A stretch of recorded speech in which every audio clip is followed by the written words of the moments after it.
تو یہ اتنی شان والے محدث تھے۔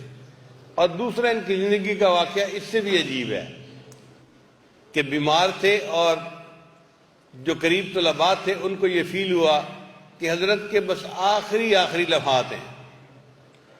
جو بندے بیمار بندے کے قریب ہوں اور وہ محسوس کریں کہ اب آخری لمحات ہیں، میں کی تلقین کیا کریں۔ حدیث مبارکہ میں ہے لقنوا موتاکم، تم اپنے مرنے والے بندے کو تلقین کیا کرو کلمے کی۔ اچھا، اس معاملے میں تھوڑی سی وضاحت بھی ضروری ہے کہ اس موقع پر بہت سارے لوگ بڑی غلطیاں کرتے ہیں۔ سب سے پہلی غلطی تو یہ کرتے ہیں کہ جب ڈاکٹر دیکھتے ہیں نا کہ اب آخری لمحات ہیں اور وائٹل سائن نظر آ رہے ہیں اس کے مرنے کے، تو وہ نشے کا ٹیکہ لگا دیتے ہیں۔ اگر آپ مریض کے قریب ہیں تو ڈاکٹر کو اس وقت نشے کا ٹیکہ مت لگانے دیں۔ وہ کیوں لگاتے ہیں؟ ان کے ذہن میں چھری یہ ہوتی ہے جی کہ تکلیف سے بچانا ہے میت کو۔ بھئی یہ کافر کی موت نہیں، یہ مومن کی موت ہے۔ اگر اس کو موت کے وقت تکلیف بھی آئی تو یہ اس کے گناہوں کی بخشش کا ذریعہ بن جائے گی، اس لیے پریشانی کس بات کی ہے؟ اگر تکلیف ہوتی بھی ہے تو ہونے دو۔ تو ایک تو جو اوپر والے ہیں وہ ڈاکٹروں پر نظر رکھے کہ آ کے کہیں نشے کا ٹیکہ نہ لگا دیں۔ جب نشے کا ٹیکہ لگا دیتے ہیں تو وہ بندہ پھر کلمہ پڑھے بغیر دنیا سے چلا جاتا ہے۔ کتنی بڑی محرومی ہے۔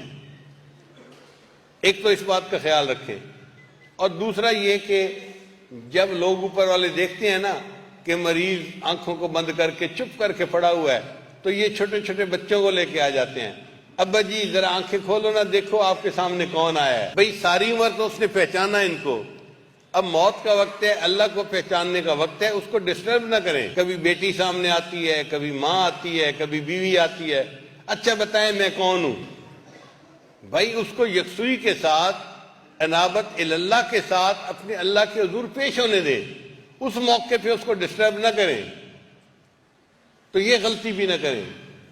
ایسے موقع پہ اگر آپ محسوس کریں کہ یہ بندہ یکسوئی کے ساتھ چپ کر کے پڑا ہے تو بس اللہ سے دعا مانگیں کہ اللہ ایمان کی سلامتی کے ساتھ یہ اس دنیا سے چلے جائیں، اور اس وقت ان کو یہ نہ کہیں کہ یہ پہچانو کون ہے اور یہ پہچانو کون ہے۔ کلمے کی تلقین کیسے کرنی چاہیے؟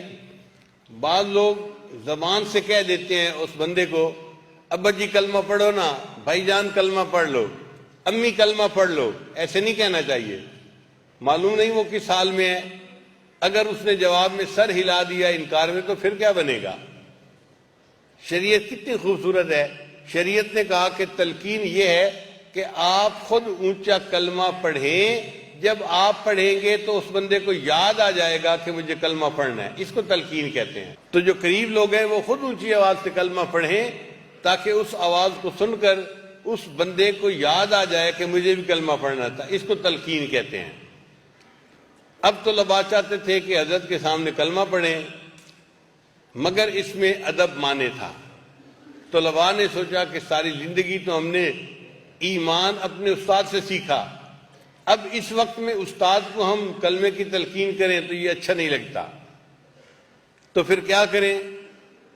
اللہ نے ان کے دل میں ڈالا کہ جس حدیث مبارکہ میں کلمہ کو پڑھنے کا حکم ہے نا، ہم استاد کو وہ سبق سنا دیتے ہیں، ہم سبق سنائیں گے، استاد کو یاد بھی آ جائے گا کہ مجھے کلمہ پڑھنا ہے۔ چنانچہ انہوں نے حدیث مبارکہ پڑھنی شروع کر دی، ان فلاں ان فلاں ان فلاں۔ جب 2-3 راویوں کے نام لیے تو استاد پہچان گئے کہ یہ کون سی حدیث پڑھنا چاہتے ہیں۔ چنانچہ ابو ذر رحمۃ اللہ علیہ نے ان طلباء کے ساتھ خود بھی حدیث پڑھنی شروع کر دی۔ جب انہوں نے خود حدیث پڑھنی شروع کر دی تو انہوں نے حدیث کا متن پڑھا، من کان آخر کلامہ لا الہ الا اللہ دخل الجنہ، کہ جس بندے کا زندگی میں آخری کلام لا الہ الا اللہ ہوگا وہ جنت میں داخل ہو جائے گا۔ تو کتابوں میں لکھا ہے کہ جب انہوں نے پڑھا نا من کان آخر کلامہ لا الہ الا اللہ، اتنا پڑھنے کے بعد ان کی روح پرواز کر گئی اور وہ پریکٹیکلی جنت کے اندر داخل ہو گئے۔ ایسی خوبصورت موت اللہ ہمیں بھی عطا